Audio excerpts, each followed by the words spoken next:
आप देख रहे हैं झारखंड टाइम्स। मैं हूं आपके साथ जिल सिद्दीकी। 31 मार्च बीतने के साथ ही पुराना वित्तीय वर्ष समाप्त हो गया। आज 1 अप्रैल है और आज से नया वित्तीय वर्ष 21-22 शुरू हो गया है।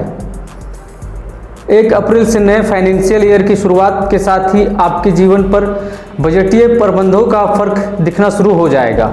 इस क्रम में कई जरूरी सेवाएं के लिए पहले के मुकाबले आपको अपनी जेब अधिक ढीली करनी पड़ेंगी। ताज़ा अपडेट के मुताबिक आज से इक्का दुक्का नहीं बल्कि पूरे 7 ऐसे नियम हैं जो एकदम से बदलने वाले हैं। सरकार के फैसलों से जुड़े इन नियमों से आम आदमी का जीवन हर मोर्चे पर प्रभावित होगा। इसमें आपके रसोई गैस से लेकर टैक्स तक के नियम शुमार हैं। हम यहाँ सिलसिलेवार तरीके से इन 7 नियमों के बारे में आपको बता रहे हैं। आइए आप भी जाने ये नियम कैसे आपके जीवन में बदलाव ला रहे हैं। आज से बढ़ जाएंगे रसोई गैस का खर्च। आज 1 अप्रैल से आपकी रसोई का खर्च बढ़ने वाला है। हर महीने की पहली तारीख को रसोई गैस की कीमत बढ़ती घटती है। ऐसे में कीमत बढ़ी तो रसोई गैस का अतिरिक्त खर्च आपको वहन करना होगा। रसोई गैस की कीमत पहले ही 800 रुपये के ऊपर पहुँच गई है।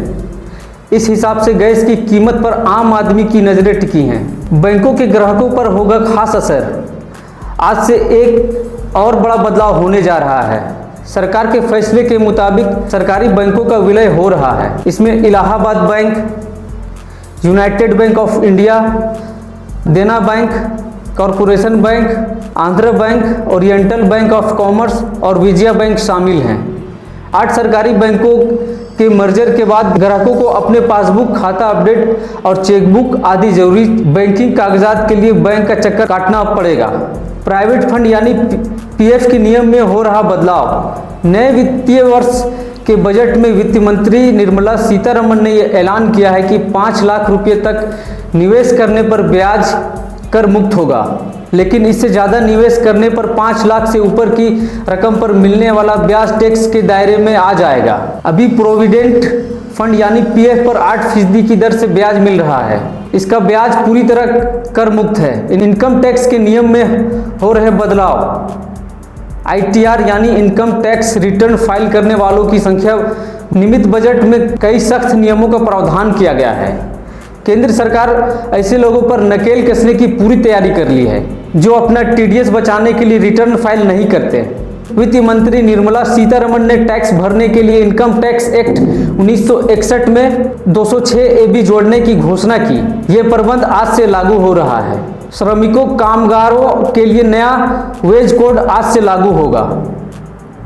आज से सरकार श्रमिकों कामगारों के लिए नया वेज कोड लागू कर रही है। इसका असर निजी कंपनियों में और ठेके पर काम कर रहे कुशल कामगारों पर पड़ेगा। आज से लागू हुए नए कानून के मुताबिक प्रोविडेंट फंड पीएफ ग्रेजुएटी मद में जमा होने वाली राशि को बढ़ाया जा रहा है, जिसमें कामगारों के मासिक सैलरी पहले के मुकाबले कम हो सकती है। सरकार की ओर से लागू किए गए नए वेज कोड में कर्मी को मिलने वाली कुल सैलरी का आधा यानी 50% से अधिक अलाउंस नहीं दिया जा सकता। कंपनी को इस कानून के तहत एम्प्लॉय की बेसिक सैलरी निश्चित तौर पर बढ़ानी होगी। इस नियम से कामगारों को प्रोविडेंट फंड और ग्रेजुएटी में लाभ होगा। टीडीएस के नियम में भी सरकार ने किया बड़ा बदलाव। आज से सरकार ने इनकम टैक्स के साथ ही टीडीएस नियम में भी बड़ा बदलाव किया है। अब टीडीएस जमा करने वाले फॉर्म में सरकार द्वारा दी गई नई सूचना के आधार पर अतिरिक्त आय समेत तमाम जानकारी पहले से ही फीड किए जाने का प्रबंध किया है। Bank department interest income, post office interest income, dividend income, capital gain income आदि जानकारी पहले से ही टीडीएस में भरा रहेगा। अभी तक करदाता को इसका अलग से जोड़ घटाव करना पड़ता था। ई इनवॉइस आज से केंद्र सरकार ने बड़ी कंपनियों के लिए ई इनवॉइस अनिवार्य कर दिया है। नए नियम के तहत 50 करोड़ से अधिक कारोबार करने वाले निजी कंपनियों के लिए एक कंपनी से दूसरी कंपनी के बीच होने वाले लेन देन के लिए इनवॉइस जमा करना होगा। केंद्रीय अप्रत्यक्ष कर एवं सीमा शुल्क बोर्ड इसकी निगरानी करेगा।